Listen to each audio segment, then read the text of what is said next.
AI를 알아가는 즐거움이 있습니다. AI 글로벌 아카데미 지금부터 시작하겠습니다. 오늘 강사님은요, 이력이 굉장히 특이하면서도 화려합니다. 이렇게 보니까 생명과학을 전공하셨는데 다른 과목에도 관심이 많아서 수학도 물리학도 전자공학도 공부를 하셨습니다. 그리고 미국에서 뇌과학 공부하신 뒤에 오셔서 또 우리나라 사법시험에도 합격을 하셔서 변호사 신분도 유지하고 계십니다. 의료나 교육 분야는 이제 세계 어디서나 보편적이기 때문에, 하지만 법은 나라마다 체계가 조금씩 또 다르기 때문에 법률 서비스만 놓고 본다면 구글이나 IBM과도 우리는 경쟁할 수 있다, 이런 생각을 갖고 계신 진취적인 분입니다. 대한민국 최초로 법률 AI를 개발한 변호사입니다. 인텔리콘 이명익 대표를 여러분 모시겠습니다. 박수로 환영해 주십시오. 인공지능 판사, 인공지능 변호사가 이제 있다고 하는데, 그럼 정말 우리가 재판에 서면 앞에 인공지능이 우리 죄를 분석하고 형벌을 내리는지, 또 이 법률 AI 분야에서 세계 다른 나라와 비교해보면 어떤 수준인지 좀 궁금해요. 네. 간략하게 좀 말씀해 주신다면. 인공지능이 TV에서 많이 보셨겠지만 굉장히 똑똑하고 어떤 면에서 사람보다 훨씬 뛰어난 능력을 보이는 그런 경우도 있습니다. 근데 인공지능 판사라고 하는 것은 이런 이제 똑똑한 기계를 이용해서 인간 판사가 할 수 있는 일을 대신하거나, 또 시민들은 판사가 판결을 내릴 때 좀 불공정하다 이렇게 생각을 하거든요. 근데 그런 부분을 좀 대체할 수 있지 않을까, 이런 의미에서 많이 연구가 되었고, 근데 실질적으로 재판정에서 인공지능이 판결하고 이런 것은 아직은 없습니다. 근데 몇몇 나라에서 시범적으로 연구를 하는 정도고, 우리나라도 알파고 대회 이후에 학자들이 조금씩 연구를 하는 그런 추세입니다. 네, 이명익 대표에게 큰 박수로 보내주시면서 청해 듣겠습니다. 오늘 강의의 주제, 프레디쿠스, 예측하는 존재. 사람은 결국은 미래를 알고 싶어 하는 거지 않습니까? 살인사건이 났을 때 저놈이 유죄일지 무죄일지 예측하고 싶단 말입니다. 혹은 좀 더 점쟁이처럼 어떤 놈이 범인이지? 라고 예측하고 싶고. 그래서 이 신성한 재판에 1000년, 2000년, 만년, 어떻게 보면 인류 역사와 같이 한 이 재판에 드디어 인간 말고 외부적인 힘으로 예측할 수 있다라고 60년대 롤러 박사가 논문을 펴고 굉장히 논란이 됐죠. 좋다, 그럼 예측한다, 프레딕션 한다. 어떻게? 에 대한 말은 없습니다. 그러니까 연구를 조금 하다가 말아버렸죠. 그런데 어디서 실마리가 딱 생겼느냐 하면요, 이게 재밌는 겁니다. 우리 모든 인간은 생각을 하거나 판단을 할 때 어떤 편견에 의해서, 인지 편향에 의해서 판단한다라는 이 연구가 세상에 퍼지기 시작하면서, 사람이 추론할 때도 어떠한 원리가 있겠구나. 항상 그때그때 다른 것이 아니고, 그래서 이 느낌, 우리는 모두 편향돼 있다라는 전제가 세상에 나오기 시작하면서 연구가 급물살을 타게 된 거죠. 여기 우리 모두 인지 편향에 의해서 판단한다라는 이런 티어리는 다니엘 카너만 박사가 세웠던 이론이고, 다니엘 카너만 박사는 70년대, 80년대, 90년대까지 홀로 외로이 쓸쓸히 인간이 생각을 할 때는 합리적이지 않고 숫엉터리로 판단한다는 그런 걸 주창하면서 굉장히 공격을 많이 받았습니다. 그러다가 2002년도에 드디어 노벨 경제학상을 타게 됩니다. 근 30년 동안 공격을 받다가 다른 소장파 학자들이 연구를 해보니까 카너만 이론이 상당히 일이 맞구나. 그래서 희한하죠. 상 줄 게 없으니까 노벨 경제학상을 준 겁니다. 원래는 노벨 뇌과학상 이런 게 있으면 받았겠죠. 심리학상. 어쨌든 심리학, 희한하죠. 심리학자가 노벨 경제학상을 타게 된 거죠. 그래서 어마어마한 영향을 미쳤고, 여러분들도 한 번쯤은 인지 편향이나 편향된 사고라는 이야기를 많이 들었을 겁니다. 이게 우리가 알고 있는 상식에 반하는 내용입니다. 인간은 굉장히 합리적으로, 기계적으로, 수학적으로 뭔가 생각을 할 것 같은데, 카너만의 티어리에 의하면 우리는 편향된 사고를 한다. 굉장히 보자마자 이런 거 알죠? 첫인상이 좋아야 된다. 첫인상이 좋아야 된다. 이 말이 벌써 우리는 편향됐다라는 거예요. 그 사람하고 충분히 이야기를 나눠보고 본질을 이해하는 것이 아니고 첫 느낌에 그걸 판단하는 거예요. 제가 이렇게 지나가다가 오늘 여러분 처음 봤고 여기서 확 엎어지죠. 그럼 여러분들 인식 속엔 영원히 무의식 중에 거기에 있는 저 새끼 저기 엎어진 이상한 놈이라고 개그맨처럼 인식이 돼 있는 거예요. 근데 말을 할 때 여러분 말이죠, 그런데 말이죠, 이렇게 하면 누구처럼 아주 진지하게 이미지가 돼 있는 거예요. 사실 내면은 그게 아닌데. 어쨌든 이 카너만 박사가 이 노벨상을 타고 그 인지 편향된 이론을 사람들한테 설명하기 위해서 거의 대중적인 책에서 이걸 이야기합니다. 이스라엘 판사들이 가석방 판사에 대한 연구 논문 결과를 알려주는데요. 실제 가석방 판결을 할 때 보니까 이 기각 확률이 인정 확률이 쭉 떨어지다가 선액을 보면 딱 올라갑니다. 또 쭉 떨어지다가 정심을 보면 또 딱 올라갑니다. 또 뚜룩 떨어지고. 다시 말하면 배가 고프면은 굉장히 신경질적으로 판결하고 배가 부르면 굉장히 너그럽게 판결한다는 거죠. 그래서 이거를 발표하고 이스라엘 판사들 인지 편향에 대한 이야기인 거예요. 아니 가석방 판결을 하는데 자세한 자료를 안 읽어보고 지 마음대로라는 거죠. 이 패턴에 영향을 주는 것은 어떠한 요인도 없고 오로지 판사가 배가 고프냐 안 고프느냐 그게 달려있다. 그래서 이스라엘이 발칵 뒤집어진 적이 있습니다. 이거 말고도 많은 연구가 있는데 어쨌든 요게 이제 실마리가 된 거죠. 아 그러면은 그 대단하신 엘리트 성스러운 재판하는 판사님이 판결할 때 그런 인지 편향이 있구나. 옆에서 연구하는 사람들이 저 인지 편향을 알아내면은 내는 판결을 예측할 수 있겠구나라는 아이디어가 살살 생기는 거죠. 그래서 2002년도에 앤드루 마틴 등이 미 연방 대법원의 재판을 예측하는 인공지능 시스템을 개발하고요. 이걸 발표하니까 인간 판사들이 어마어마하게 반발하죠. 컴퓨터 따위가 연방 대법원의 판결을 어떻게 예측한다 말이냐. 그러니까 마틴 그룹이 2004년도에 한판 대결을 하자고 선언을 합니다. 항상 인공지능 연구하는 사람들은 항상 저항에 시달리게 되고 왜냐하면 말 자체 공포스럽잖아요. 인공지능이 뭘 한다. 그러니까 그걸 증명하기 위해서 항상 대결을 벌입니다. 그 대표적인 대결이 뭡니까? 알파고 대결. 이때 또 한판 붙는 거예요. 인간 판사하고 이 컴퓨터가 한판 붙었는데 놀랍게도 2004년도 그 옛날에 모델이 75점 정도 나왔고 인간 엑스퍼트, 인간들이 59점밖에 안 나왔습니다. 인간은 그냥 거의 무작위 수준인데 이렇게 높게 예측을 하더라는 거죠. 이것 때문에 이제 난리가 나는 거죠. 미 연방 대법원의 재판 결과는 미국 전체 경제를 영향을 줄 뿐 아니라 전 세계도 영향을 주는 굉장히 중요한 재판이지 않습니까? 이걸 안방에서 예측한다는 일이 보통 일이 아니라는 거죠, 미국도. 그래서 막 센세이션이 일어났고 그 이후에 앤드루 마틴 그룹이 썼던 이걸 이제 머신러닝 지금 우리가 보고 있는 인공지능의 기본 알고리즘입니다. 머신 기계학습의 아주 고전적인 방식으로 이걸 만들어냈는데 그 이후에 다니엘 카처 박사가 더 멋있게 머신러닝을 진화를 시켜서 미 연방대법원 재판을 예측하는 알고리즘을 만들어냅니다. 이게 10년 이상 계속 연구가 되고 있고요. 이런 연구를 통해서 점점 사람들이 예전 방식은 60년대 이어 나왔던 방식은 어떠한 모델링을 할 때 인간이 개입이 돼서 추론을 짜는데 이때부터는 드디어 머신러닝, 학습하는 인공지능을 이용해서 데이터를 수천 개, 수만 개 가져와서 하면 되겠다는 아이디어가 생기는 거죠. 이게 지금의 인공지능 붐을 일으키는 머신러닝 이런 거 들어보셨죠? 머신러닝 기계학습 그의 방법론이 여기도 들어갔다라는 겁니다. 데이터만 충분히 가져오느라 내가 재판을 예측해 주마 라고 선언한 거죠.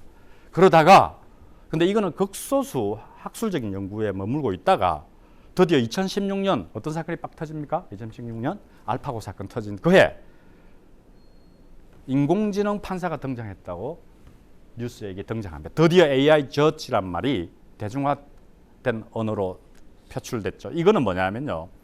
아까는 미 연방 대법원 판결 예측이지 않습니까?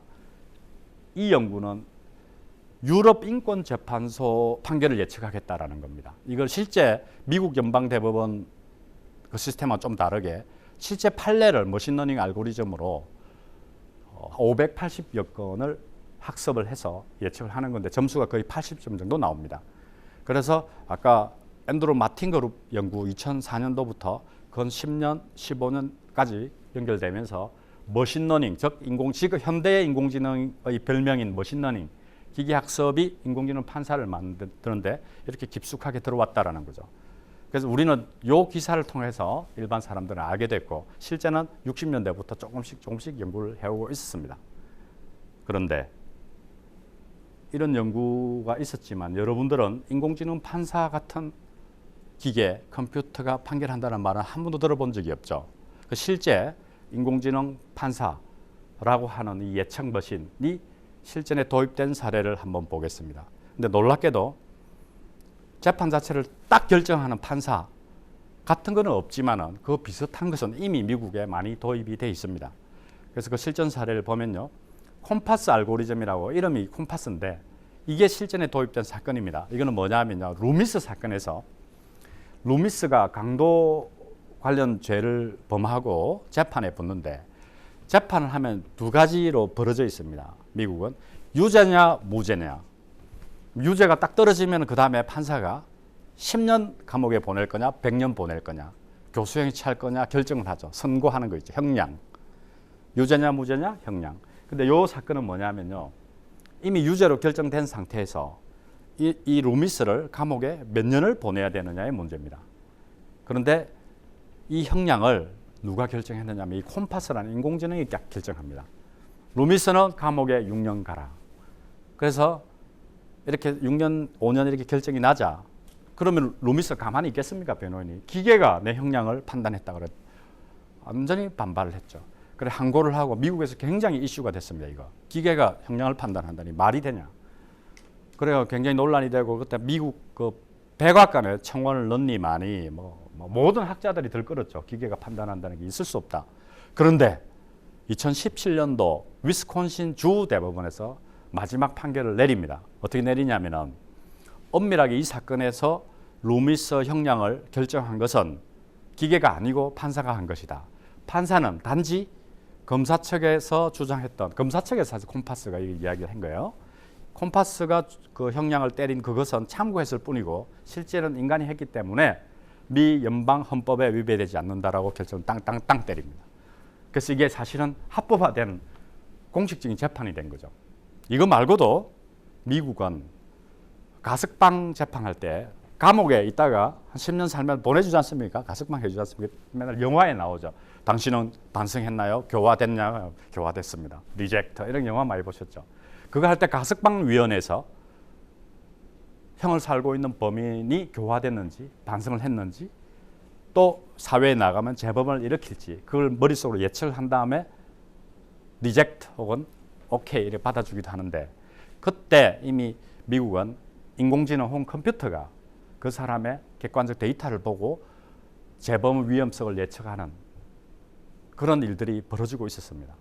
그래서 시범적으로 사용한 다음에 학자들이 오랫동안 연구를 했는데 놀랍게도 인간이 판단한 거하고 컴퓨터가 판단한 거하고 결과가 인간이 판단한 것은 순엉터리더라는 거죠. 재범 위험성 하나도 예측 못한다. 근데 기계가 훨씬 더 정확하게 예측해요. 그도 그럴 것이 왜 그렇습니까?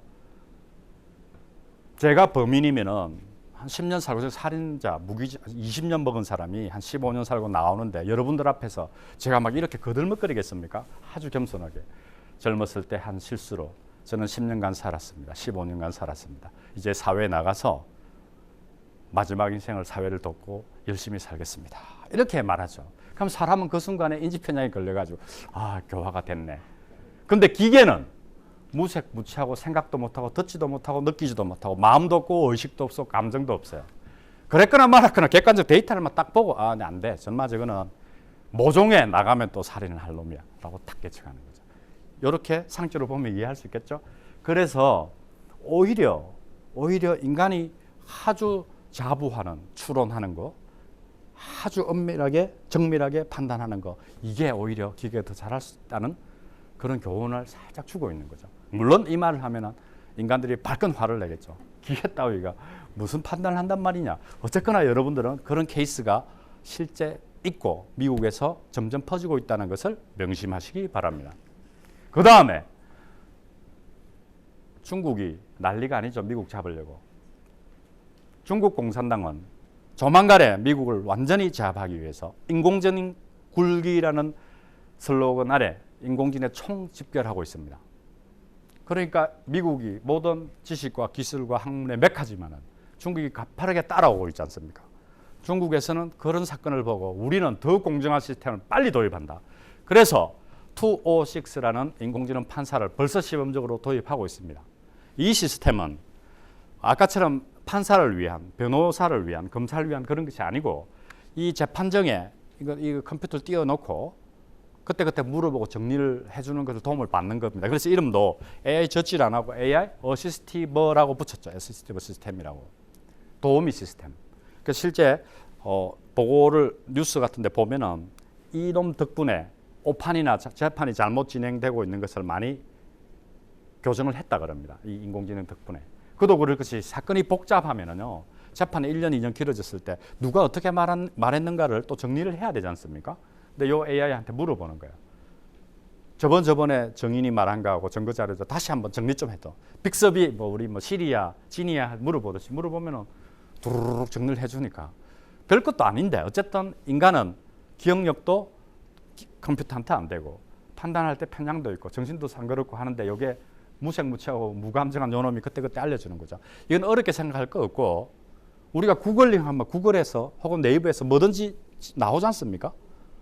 우리는 너무나 익숙해가지고 구글, 네이버 별거 아니라고 생각하는데 가만히 집에서 생각하면 내가 원하는 모든 게 1페이지, 2페이지 다 있어요. 한 30년 전 혹은 조선시대에 우리 살고 있다면 있을 수 없는 신인 겁니다. 신, 구글. 그래서 우리 구글 신이라 그러죠. 구글한테 물어봐. 우리는 익숙하지만 그걸 그냥 법에 옮겨놓은 겁니다. 법에 특화돼서. 그럼 음성 위주로 딱 걸어가지고 뭐 하는데 진짜 쟤냐 이래 물으면 뚜루룩 인공지능이 몇 조 의해서 진짜 제가 아니네요. 뭐 몇 조 의해서 정당방이네요. 이렇게 말해주면 좋잖아요. 그거를 이제 실제 해보겠다라는 겁니다. 여기까지는 거의 시범이고 별것도 아니죠. 이렇게 많은 연구와 시도가 있었지만 미래학자들은 이렇게 생각하는 거죠. 그럼에도 불구하고 판사를 대신하는 AI는 있을 수도 없고 있어서는 안 된다라고 말하죠. 그런데 그런 미래학자의 프레딕션, 예언에 반발하는 시도가 딱 생겼습니다. 어디냐? 북유럽의 에스토니아라는 조그만 나라의 대통령이 아주 작은 나라입니다. 굉장히 수준도 낮고. 그런데 디지털 트랜스포메이션, 빅데이터 인공지능을 이용해서 세계 최고의 나라로 만들겠다라고 선언한 다음에 곧바로 뭐가 등장했냐면은 아예 판사를 대신하는 인공지능 판사를 연구 개발해서 도입하겠다라고 선언을 합니다. 에스토니아의 시도는 어떤 거냐면요. 우리 한 100만 원, 200만 원, 1000만 원 소액 사건 같은 거 있죠. 그런 거 영수증이나 이런 거 있으면은 돈 내라고 재판하는 거 이런 것들. 그런 것은 굉장히 좀 단순하기 때문에 영수증이나 증거만 있으면 기계적으로 판결을 하거든요. 그 정도 수준은 AI가 할 수 있다라고 생각하는 거죠. 그래서 이게 만들어지면은 재판을 받을 때 상상컨대 이런 거죠. 스마트폰으로 저놈이 돈을 빌려갔는데 안 주네. 그럼 딱 치면은 영수증만 딱 치면은 사이버, 버추얼 재판소에 넘어가고 그 판결은 AI가 합니다. 땅땅땅 너 1000만 원 언제까지 갚아라. 그럼 끝난 거예요, 재판이. 그런데 헌법적으로는 인간 판사한테 재판을 받아야 되지 않습니까? 그래서 이게 어떻게 주장하느냐 하면은 그거는 0심이고 1심은 여기에 불복하면은 그때 본격적으로 인간한테 재판을 받을 수 있도록 항소를 하라고. 그럼 실제 0심, 1심, 2심, 3심 재판이 4번 늘어지겠죠. 그럼 이것도 어떻게 할 거냐? 그럼 헌법을 바꾸겠다 이거죠. 예를 들면은 왜냐하면은 헌법이고 바이블이고 뭐든지 간에 불경이고 뭐든지 간에 결국은 우리 시민들을 행복하게 하는 게 아니냐. 헌법이 3심 그게 뭐가 중요하냐. 인간이 행복하고 정의롭다면 정의로운 사회로 나아간다면 헌법을 바꾸겠다 이거죠. 그래서 만약에 5년, 10년 후에 시민들이 이 기계에 대한 믿음이 더 강해지면 판사는 없어지는 거죠. 이 그림 하나를 잘 보십시오. 아주 우주 속으로 날아가는 별, 행성, 어떤 물체 같은 건데 이 그림을 딱 보면 여러분들이 물리학이 생각날 겁니다. 이런 거는 물리학의 세계라 그러죠. 이런 연구를 하는 게. 그런데 우리 인류의 지식 혹은 과거 역사 짧으면 1000년, 2000년, 만년까지 봐줘도 갑자기 이렇게 혁명적인 국면이 벌어진 것은 아주 최근의 일, 17세기 아이작 뉴턴 알죠? 뉴턴이 만유인력의 법칙을 발견하고 물리학이 폭발하면서 그때부터 시작된 거랑 마찬가지입니다. 그전에는 뭐 했느냐? 그전에 1000년, 2000년, 만년, 10만년, 100만년 이제 인간은 미래를 알기 위해서 어떻게 했습니까? 미래를 알기 위해서 점쟁이한테 가면 돼요. 그래서 1000년, 만년 점쟁이라는 직업이 가장 최고였습니다. 야, 내일 비가 오냐? 점장한테 물어보는 거야. 그럼 점장이가 석 달 후에 올지도 모르니 기우제 지내라. 그죠? 막 우주가 막 폭발하고 뭐가 별이 번쩍번쩍하면 지구가 멸망할 것 같냐? 그러면은 신이 노해가지고 1년 후에 멸망할 수도 있으니 사람의 피를 바쳐라. 뭐 그런 식의 인생을 살아왔죠. 그래서 예측을 할 때는 근데 또 점쟁이들이 묵고 살아는 이유가 잘 예측을 해요. 또 희한하게. 이것도 재미나는 것도 대충 얼렁뚱땅 말하면 맞는 경우도 많았기 때문에. 그런데 객관적으로 정밀하게 항상 언제나 누구나 예측할 수 있는 그 테크닉은 물리학 이후부터 나왔던 겁니다. 그래서 학문의 황제, 과학의 황제가 물리학이 된 이유가 정확하게 우주의 어떤 현상을 예측할 수 있기 때문에. 이거는 쉬운 예를 들게요. 돌을 탁 던지면 돌이 어디가 날아갔다가 탁 가는 것을 우리 뉴턴 방식 풀면은 딱 궤적이 나오죠. 우리 중고등학교 때 이런 걸 한 번은 들어봤을 겁니다. 그러니까 다 예측한단 말인 거죠. 거꾸로 예측할 수 있기 때문에 우리는 한 번도 가보지 않은 달나라에 갈 수 있는 겁니다. 왜? 수학 방정식으로 딱 보니까 이렇게 쏘면 저렇게 깐다를 예측할 수 있는 거죠. 그리고 화성은 어떻게 가고 저 안드로메다 우주선은 어떻게 띄웁니까? 가만히 앉아서. 완전 천리 아닌 거죠, 우리는. 따지고 보면 아주 이상한 시대에 우리는 살고 있는 거예요. 그걸 어떻게 다 알지? 뭐 때문에? 물리학이라는 학문, 그 물리학이 밝혀진 원리에 의해서 미래를 예측하는 함수를 우리는 알아낼 수 있기 때문에 그런 겁니다. 여기까지 충분히 이해할 수 있겠죠. 그러면 여기서 또 누가 반발을 딱 합니다. 생물학자나 의학자. 그럼 우리는 학문 아니냐? 우리는 함수로 만들지는 않는데 아니죠. 의학이나 생물학이나 이런 것도 다 함수를 만듭니다. 어떤 함수냐? 그냥 말로 된 규칙 함수를 만드는 거죠. 예를 들어서 비타민을 먹고 햇빛을 안 보고 아스피린을 먹고 하면은 피부가 좋아진다. 담배 피고 술 먹고 잠 안 자고 어쩌고 저쩌고 하면은 생명이 10년 단축된다. 이런 이야기 하잖아요. 그런 또 규칙을 우리는 지식이라는 이름을 머릿속에 넣고 있지 않습니까? 그래서 항상 규칙이나 논리가 그냥 수학으로 쓰여져 있느냐, 말로 쓰여 있느냐의 차이지. 모든 지식과 학문은 그런 무슨 예측하는 규칙, 룰, 수학 함수를 만들고 있는 거예요. 부지불식간에. 그럼 뭐 과학자들이 뭐 연구해서 발표했다 그러면은 뭐면 뭐다, 뭐면 뭐다 이런 규칙이 나오지 않습니까? 보톡스를 바르면은 피부가 탁 펴집니다. 팽팽하게, 그죠? 보톡스를 바르고 즉시 햇빛을 보면은 피부가 2배 이상 빨리 노화가 된다. 이것도 아닙니다. 그래서 예입니다, 예. 이것도 하나의 규칙이죠. 함수죠. 뭐면 뭐가 나온다. 물리학은 나이스하게 수학으로 딱 표현되니까 우리는 어렵지만 굉장히 진보가 빠른 거죠. 우주선도 쏠 수 있고. 그래서 이런 방법론이 300년 동안 이 우주를 덮으면서 완전히 지식의 세계를 평정을 해버렸습니다. 그래서 이때까지 이야기한 걸 정리하면 수백 년, 수천 년, 수만 년, 수십만 년 유사일에 인간이 생각하면서 결국 알고자 하는 것은 요 간단한 그림 요거 하나였습니다. 이거 이해가 갑니까? 지금 설명한 거 딱 한 그림을 그린 건데 인풋 넣으면 함수가 있고 y를 뱉어내는 거예요. 아까 말했죠. x를 넣으면 x에 지금 어떤 속도로 뭘 쏘았는데 10분 후에 위치는 그럼 fx가 y를 딱 알려줍니다. 10분 후에 어디에 있다. 도 함수죠. 그럼 x 아까 넣는 거죠. 내가 오늘 밥을 한 끼 먹고 비타민 먹고 안 먹고 어쩌고 저쩌고 했을 때 나는 생명이 어느 정도 남았느냐 y 딱 만들어내죠. 규칙이. 수학이든 어떤 지식 규칙이든 다 이 세상의 모든 학문과 지식은 이렇게 돼 있는 겁니다. 이건 유니버셜 만유의 법칙입니다. 요거 이 이상도 그 이하도 없습니다. 요거 딱 하나 연구하려고 그렇게 고생을 하고 있는 거죠. 인공지능은 여기에 뭘 넣으면 됩니까? X를. 예를 들어서 안녕하세요 X를 넣으면 이게 번역기예요. 그러면 Y는 뭐라 넣습니까? 헬로 이렇게 받아내는 거죠. 내가 요거죠. 여러분들 현실적으로 이해하기 더 쉬운 것은 이게 주식 예측하는 함수를 합시다.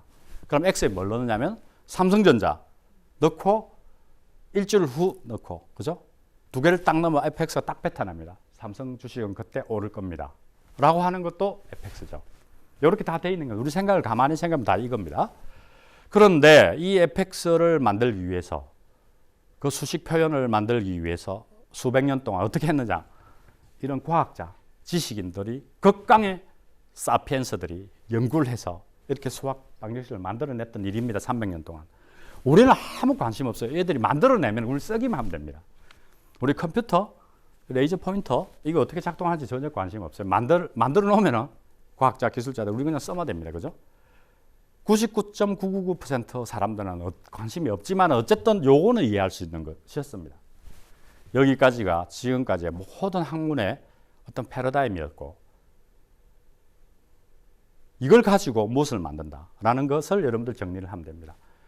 그런데 여기까지 20세기까지 와서 심지어 아인슈타인의 상대성 이론이 나오면서 우주 전체의 모습이 어떻게 생겼는지도 우리가 이해하고 예측할 수 있게 됐습니다. 그죠? 그게 그리고 1950년대로 넘어왔습니다. 여러분들은 1950년대 사는 사람들이 천재들입니다. IQ가 한 1억쯤 되는 천재들이 모여 있어요. 그리고 모여서 이야기를 하는데 이렇게 합니다. 그래서 우리는 우주의 모습도 다 이해하고 조금만 애톰, 원자의 세상도 다 이해했습니다. 이 세상의 모습을 다 이해하고 예측도 할 수 있습니다. 그럼 우리는 이제 뭘 연구를 하면 될까요? 이제 우주의 비밀이 다 밝혀졌단 말입니다. 그럴 때 어떤 철학이 딱 나오기 시작했냐면은 어떤 화두가 던져졌느냐 하면 이런 거죠. 그런 우주, 별, 그런 물리적 세계에 나 관심 하나도 없어. 내 인생, 내가 언제 결혼하는지 알려줘. 이런 거 연구 안 해? 나 어디로 동으로 가면 부자 되냐? 서로 가면 부자 되냐? 내 몇 살까지 살면 좋겠느냐? 나 뭐 어떤 비즈니스를 하면 돈을 벌지 예측해줘. 이거는 왜 연구 안 하냐고 이렇게 탁 질문을 던지는 거야. 그럼 너그 천재들이 그러면 우주 비밀을 밝혔는데 내 인생은 무슨 상관이 있어? 이게 거꾸로 말하면 우리의 모습, 나 자신, 내가 살아가는 이 사회는 왜 연구 안 하냐 말이죠. 그러면 또 발끈하겠죠. 인문사회학이 있는데 왜 연구 안 해?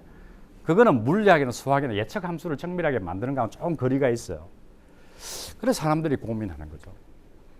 우리의 생활, 나의 행동은 예측할 수 없을까? 거기에 답을 하는 하나의 연구가 딱 나옵니다. 이게 뭐냐면은 가스 썬댐이라는 괴짜 학자가 좋다. 그럼 너가 인생에 대해서 예측해 주마. 그게 뭐냐 하면은요.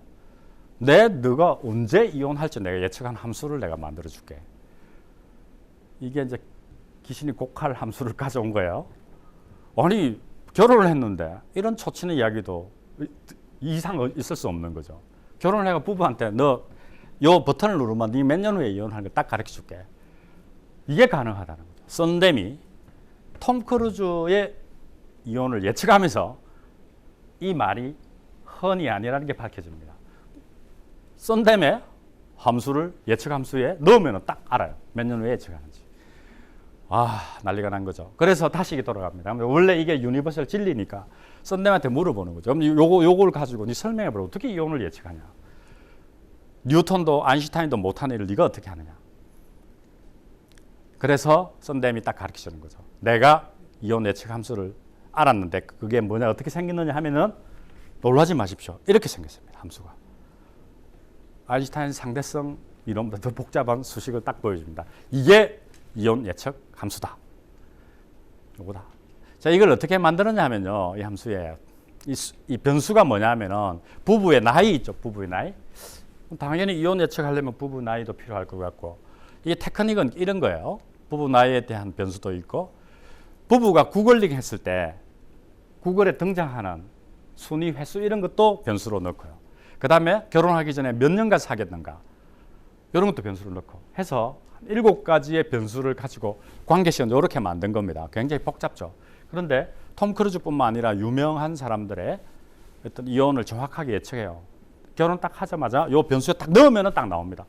목표는 이혼을 예측하는 거고 이 X를 뭘 넣느냐 하면요. 이혼하고 관련된 징후가 뭐냐 이래 물어보는 거예요. 그게 X인 겁니다. 항상 X를 넣을 때 징후가 뭐냐. 썬댐은 그 징후를 그 부부의 나이, 연애기간, 구글했을 때 나온 횟수 등등으로 7개를 넣었다라는 거고요. 이렇게. 그래서 함수를 이렇게 표현. 변수가 결정이 되면요. 영향을 미치는 요인이 결정되면 그 요인의 관계식을 쓰면 끝나는 겁니다. 이 관계식을 쓰는 이 과정이 물리학에서 말하는 뉴턴 방식을 푸는 과정인데 썬댐은 하여튼 어떤 비밀스러운 매직을 써가지고 이걸 딱 알아낸 거죠. 자, 여러분들이 이혼 예측하는 함수를 만든다 합시다. 우리 연구자들이 만들마 100억을 준대요. 그러면은 저는 이렇게 말하고 싶어요. 이 이혼 예측하는 나는 함수를 기가 막히게 만들 수 있는데 썬댐이 있었던 저 복잡한 거 말고 나는 변수 딱 2개만 있으면 나 예측할 수 있다. 하나는 뭐냐면은 남편이 집에 들어오는 시간 하나. 두 번째, 부부가 대화할 때 총 하루의 대화 시간 하나. 요 2개만 있으면 난 예측할 수 있다. 들어오는 시간이 밤 10시 이후고 대화 시간이 3분 이내다. 그러면 그 수식을 쓸 수 있겠죠. 그렇게 말하니까 어떤 사람이 또 손을 딱 들어요. 나는 더 정확하게 만들 수 있겠다.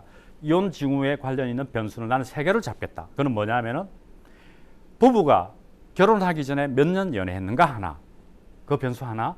그 다음에 지금까지 몇 년 살아왔는가 하나 더 뭐냐면은 부부간의 대화를 할 때 서로 경멸하는 단어를 몇 번 썼는가. 그게 한 5회 이상 넘어가면은 틀림없이 3년 후에 이혼한다. 확률적으로. 이런 연구도 많이 있어요. 자, 그럼 다시 돌아가 썬댐한테 물어요. 썬댐 니는 어떻게 알아냈냐고 이거. 썬댐이 계속 비밀로 붙이다가 너 물리학을 썼냐 뭘 썼냐 그러니까 야 이혼하고 안 하고의 물리학 따위의 지식이 왜 필요하냐고. 그건 침투를 못한다 인간 삶에. 뉴턴 헤라비가 와도 그거는 밝힐 수 없다. 그런데 니는 어떻게 그래 정확하게 이 함수를 알아냈냐 이거죠. 그래서 썬댐이 고백을 합니다. 어떻게 하느냐. 이 수식은 어떤 물리학이나 어떤 고급 과학을 쓴 게 아니고 최근 10년 동안 이혼한 유명인들의 신문 기사하고 기사를 싹 뒤져가지고 하나씩 수작업을 해서 만들었다고. 제곱했다가 세제곱했다 더했다 뺐다 더했다 뺐다 될 때까지 그걸 만들었대요. 그러니까 학자들이 그게 무슨 학문이냐고. 그럼 썬댐이 뭐라고 반발합니까? 누구 잘난 과학자들은 이거 못 만들잖아. 나는 무식하게 만들었지만 나 정확하게 예측해. 네 인생에 알고 싶으면 와 내가 만들어줄게 하면서 이렇게 묘한 말 남기고 싹 떠납니다. 지금까지 제가 말한 거의 요지는 뭐냐면요. 우리는 수천 년 수만 년 동안 미래를 알고 싶어 했고 그게 인간의 본능입니다. 왜 미래를 알고 싶어 하느냐 하면은 미래를 모르기 때문에 우리는 그 공포 때문에 자꾸 알고 싶어 하는 거죠. 그냥 막 살면 되는데 그죠? 뭐 들에 뛰노는 사슴이나 개새끼들 강아지들 그냥 막 살잖아. 그냥 살잖아. 그죠? 인간만이 계속 내일이 두려운 거야. 그래서 이 점쟁이들이 전성시대가 있고 이 점쟁이들을 몰아낸 게 과학자들이죠. 그래저래 해서 세월이 흘러서 이런 다이어그램이 정착을 했고 그랬는데 아까 제가 쭉 설명한 거의 본질은 뭐냐면 썬댐이 우리 인간의 삶을 예측할 때 수학이나 물리학이나 과학 필요 없이 어떻게 만들었다 그랬습니까? 신문 기사들 쭉 보고 주문국으로 만들었죠. 요거를 그대로 옮깁니다. 어떻게 옮기냐면은 철학이 뭐냐면은 데이터만 있으면은 과학자도 지식인도 다 필요 없고 그 함수를 만들어준다 이 말입니다. 데이터만 있으면은. 요게 우리 강의의 요체입니다. 바로 이게 데이터를 가지고 학습하는 인공지능 머신러닝에 대한 비유와 상징의 스토리였습니다. 충분히 이해할 수 있겠습니까? 그럼 인공지능, 딥러닝, 머신러닝 운운할 때는 여러분들은 하나도 걱정 마시고 이런 하나의 함수를 만드는데 그 함수를 만들기 위한 규칙을 만들 때 어떤 고도의 사피엔스나 똑똑한 과학자나 지식인이나 이런 사람들이 와서 만드는 것이 아니고 그냥 데이터만 주면은 이 FX를 그냥 만들어 준대요. 썬댐이 말했듯이 중국국으로 자기는 했지만 이게 현대 인공지능 혹은 현대 4차 산업혁명의 핵심적인 키워드 이 예측 함수를 그냥 만들어주는 뭐가 데이터만 있으면 데이터고 계산을 빨리 하는 컴퓨터만 있으면 이게 인공지능에 다다라는 거죠. 여기까지 이야기 딱 들으면 애게 뭐 인공지능 이야기한다고 실컷 폼 잡다가 뭐야 이거 중고등학교 때 배운 수학 통계학이네. 맞습니다. 지금 머신러닝 인공지능은 중고등학교 때 배운 수학 통계학 그 이상도 그 이하도 아닌 바로 그겁니다. 아무것도 아닙니다. 근데 패러다임이 왜 바뀌었느냐 하면은 최근 10년, 20년 동안 데이터 폭발이 일어났죠. 데이터 빅뱅. 왜 데이터 빅뱅이 일어났습니까? 갑자기. 최근 10년, 20년 동안 왜 빅데이터라는 말 쓰죠? 왜? 갑자기 왜? 우리는 100년 전에도 인간이 살았고 50년 전에도 살았는데 왜 갑자기 지금 빅데이터 이야기를 합니까?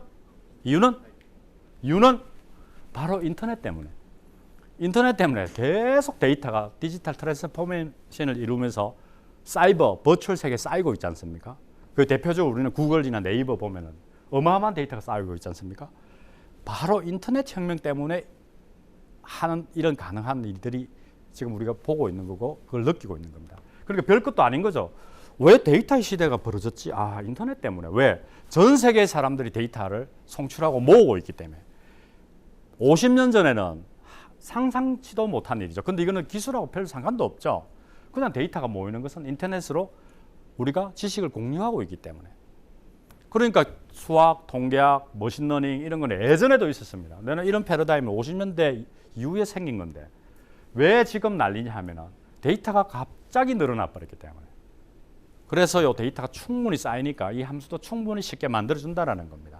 이 철학적인 함의와 흐름을 충분히 이해할 수 있겠죠. 그럼 우리가 중고등학교 때 매 수학 배우고 대학교 때 수학 배우고 특히 이공계 출신들은 첫날 만날 수학 함수 fx 이야기하다가 인생 다 쫑치고 수학 뭐 때문에 배운지도 모르겠다 이렇게 했는데 맞습니다. 수학 뭐 때문에 배운지도 모르고 우리는 배우고 영원히 모릅니다. 수학을 왜 배우는지. 99.999% 사람들은 그냥 만들어 놓은 거 써야 되는데 철학적으로 볼 때는 수학자나 과학자들이 하는 일은 뭐냐면 전부 예측하는 함수를 만들고 있는 거예요. 자기도 모르게. 부지불식간에. 그 뉴턴 같은 뉴턴 방정식을 딱 풀면 fx가 나오고, 그죠? 그다음 뭐 생물학자, 의학자들은 우리 몸의 움직임 규칙을 만들어내고 다 함수죠. 어떤 변수를 넣으면은 어떤 규칙에서 탁 나오는 겁니다. 그렇게 싹 다 없어져 버린 거죠. 싹 없어지고. 그래서 학문의 황제, 과학의 황제 물리학이 주춤해가 빠지는 사이에 데이터를 통해서 모든 걸 이루겠다는 데이터 사이언스라는 말들이 등장하는 거죠. 내추럴 사이언스, 자연과학의 데이터 사이언스에서 밀려나가는 거죠.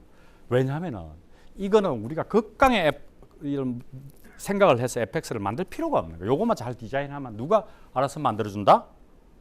컴퓨터가. 그래서 그거를 머신러닝이라 하고요. 그래서 지금은 어떤 시대가 열렸느냐 하면 데이터만 있으면 어떤 텍스트 데이터만 있으면 사람 비슷하게 말을 하거나 쓰거나 읽거나 요약할 수 있는 지능이 나오고 있는 거죠. 그것은 처음에 누가 만든 것이었다?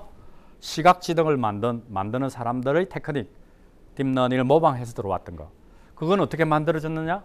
50년대, 60년대 후벌 비셀이 사람이 어떻게 보는 걸 연구하는 그 논문을 보고. 그래서 딱 60년 역사밖에 안 됐지만은 모든 수학, 과학, 통계학, 과학 기술이 여기에 농축이 돼버렸다는 거죠. 본의 아니게. 지금까지 한 것을 마무리를 하겠습니다. 어떤 거냐면요. 딥러닝이나 인공지능 할 때는 이 폴라니 역설, 폴라니 패러독스를 많이 쓰는데 이게 뭐냐 하면요. 아까 남자 여자 구별하는 특징을 이야기할 때 가로 길이, 세로 길이, 광대 길이, 턱 길이 이렇게 이야기했죠. 그러면 이 특징은 사람마다 다 다릅니다. 그런데 어쨌거나 우리 인간은 말로 표현하거나 어떤 패턴을 이야기하지 않지만은 누구나 딱 보면 남자인지 여자인지 압니다. 0.5초 내에 결정합니다. 희미하게 뭐가 샥 지나가도 남자 여자 알 수 있습니다. 물으면 네 그 여자인지 어떻게 아냐? 물으면 딱히 대답은 못하지만은 머리카락이 긴 것 같아서 그럼 머리카락 짧은 여자는 여자가 어떻게 아냐? 그래 물으면 어깨가 좀 좁은 것 같아서 어깨가 넓은 여자도 그건 네 여자인지 어떻게 아냐? 뭔가 그림결이 약간 이상한 것 같다. 뭔가 약간 미묘한 차이를 우리는 느껴요. 인간은 직관적으로. 싹 실루엣만 지나가도 남자인지 압니다. 그래서 이 폴라니 역설은 뭐냐면 어떤 지식과 학문이나 경험 같은 것을 우리가 말로 표현을 할 수 없는 것도 있다라는 거죠. 아주 미묘한 어떤 것들. 특히 자전거 여러분들 타보셔서 알겠지만 자전거를 탈 때 딱 어른이 애한테 가르치면 딱 하나밖에 없습니다. 이래 넘어질 때 반대로 돌려라. 같은 방향 돌려. 그거 하나밖에 없는데 이래 하다가 어느 날 딱 타죠. 악기도 마찬가지입니다. 피아노나 뭐든지 조금만 가르치는데 이래 하다가 딱 터득을 하게 되면 이렇게 하는구나. 수영도 마찬가지죠. 이래 하면 이렇게 수영하면 물에 딱 떠는구나. 근데 그거를 설명을 정확하게 다 할 수는 없습니다. 그래서 폴라니 파라독스는 뭐냐 하면 우리가 그렇게 많이 안다고 해서 다 말로 표현할 수 있는 것은 아니다라는 거죠. 그래서 폴라니 파라독스 유명한 명제. 우리가 말할 수 있는 것보다 우리는 더 많이 안다. 이게 무슨 말이냐 하면요. 우리의 모든 지식과 경험과 직관적인 어떤 이 세계를 다 말로 표현할 수 없단 말은 뭐냐? 컴퓨터한테 다 가르칠 수 없다라는 거죠. 컴퓨터한테 다 표현할 수 없기 때문에 컴퓨터는 병신이다라는 거죠. 인간처럼 그렇게 똑똑한 걸 만들 수 없다라는 것이 폴란이라는 이 과학자가 말했던 60년대, 70년대 이 격언이 인공지능의 한계였습니다. 왜냐하면 인공지능으로 인간처럼 똑똑한 걸 만들려고 딱 하면은 이 폴란이 역설 모르냐고. 우리가 말할 수 있는 것보다 우리는 인간은 더 많이 알고 그걸 말을 할 수 없기 때문에 여자 남자 구별하는 거 특히 예술 있죠. 저기 아름답다. 자전거 타는 법. 그다음 직관 같은 거. 네 그거 어떻게 할지 아네. 촉이 좋아서. 그렇지만 어떻게 그걸 발견했는지 말은 못하겠다고. 말을 해야 표현을 해야 우리 이렇게 말하죠. 너 어떤 사람인지 조리 있게 말해봐. 이러죠. 조리 있게. 조리 있게 말 못할 수도 있습니다. 나는 납니다. 이렇게 말하는 사람도 있어요. 그렇지만 나는 나라고 말해도 나는 나 속에 뭐가 있는데 조리 있게 표현 못할 때도 있다라는 거죠. 근데 폴라니가 그걸 지적하는 겁니다. 조리 있게 표현 못할 수도 있다고. 조리 있게 표현 못하니 컴퓨터한테 코딩을 알고리즘을 만들 수가 없죠. 그러니까 컴퓨터는 안 된다. 라는 이 한계를 누가 박살냈다? 아까 보셨죠? 인간의 뇌를 그대로 이미테이션 하니까 굳이 남자 여자 구별할 필요 없다고. 자동으로 그 특징을 뽑아내는 자동 특징 분출기, 추출기를 딥러닝이라 한다고 생각하시면 됩니다. 남자 여자 구별하는 거 이거 찾을 필요 없다고 인간이. 그래서 인간은 완전히 아웃시킨다는 철학. 그래서 이 폴란이 역설이 무너졌다라고 말하는 겁니다. 딥러닝이기 때문에. 이제 인간이 필요 없는 거죠. 남자 여자 구별하는 그 특징조차도 인간끼리 관상쟁이 불러가지고 논하지도 말라고. 그냥 사진을 수천만 개 주면 알아버린다 기계가. 그 구별 특징조차도. 그럼 이혼 예측하는 거 이거 이제는 뭐 귀가 시간이고 이 욕하는 단어의 개수 이런 것도 필요 없어요. 이혼하는 커플 1000만 명 데이터 다 가져와 버리라고. 그러면 AI가 딱 와가지고 특징을 자동으로 알아내버린다. 그런 뜻입니다. 그러면 보는 것도 되죠. 보는 것도 되고 이 가장 안 된다고 생각하는 게 되는 거.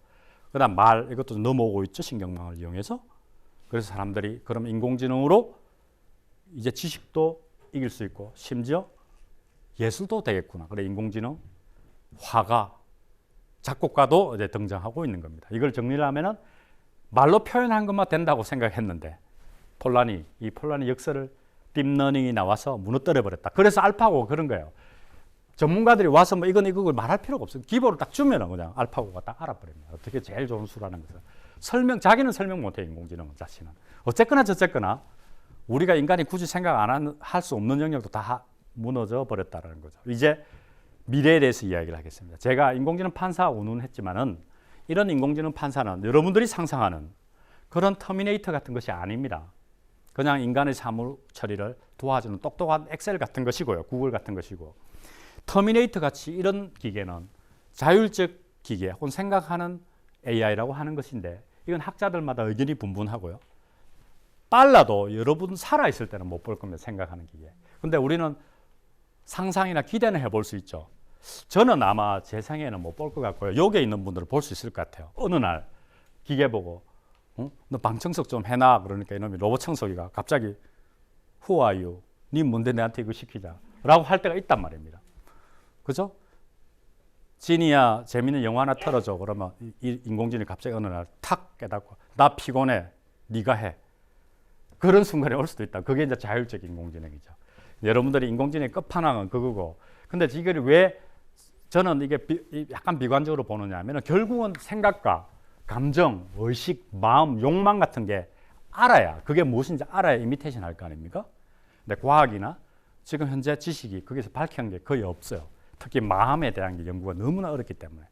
그래서 그런 점이 있다라는 거. 그래서 과학과 뇌과학, 인지과학, 심리학들이 발전하는 거하고 궤를 같이 해서 AI도 발전하고 있기 때문에 그렇게 보시면 될 것 같고요. 실제 예측하는 걸 한번 보십시오. 이 사진을 딱 보여주고 악수할지를 기계가 딱 알아냅니다. 다시 이 사진을 딱 보여주고 다음에 키스한다. 그걸 딱 알아내요. 인공지능. 이게 예측지능의 예인데 이게 최근에 나온 프레딕션 머신이라 하는 겁니다. 이게 만들어지면 어떤 현상이 벌어질까요? 공항 같은 데 CCTV가 이제 그놈은 그놈이다라고 분류하는 게 아니고 딱 쓴 이 행동을 딱 보고 다음 행동은 저놈의 칼을 꺼낼 거다 딱 알아요. 왜냐면 벌써 예측지능이 나왔잖아요. 이거 딱 보여주는데 키스한다는 거 어떻게 할까요? 이게 이제 비디오를 학습해가 알아내는 건데 이렇게 만들어지고요. 그 다음에 자세히 보면 우리 인간 행동을 예측하고 있는 거죠. 처음에 제가 던진 화두에 답을 하고 있는 겁니다. 그래서 제가 인공지능을 프레디쿠서 예측하는 존재자라고 이야기를 하고 있는 것이고 우리는 이런 점에서 인공지능을 데이터를 먹고 자라는 예측 머신이라고 말해도 될 것 같고 그런 점에서 앞으로 5년, 10년은 이런 식으로 진화한다는 것을 우리는 충분히 느끼면서 4차 산업혁명을 관전할 수 있을 거라고 생각하면서 이 강의를 마치겠습니다. 감사합니다.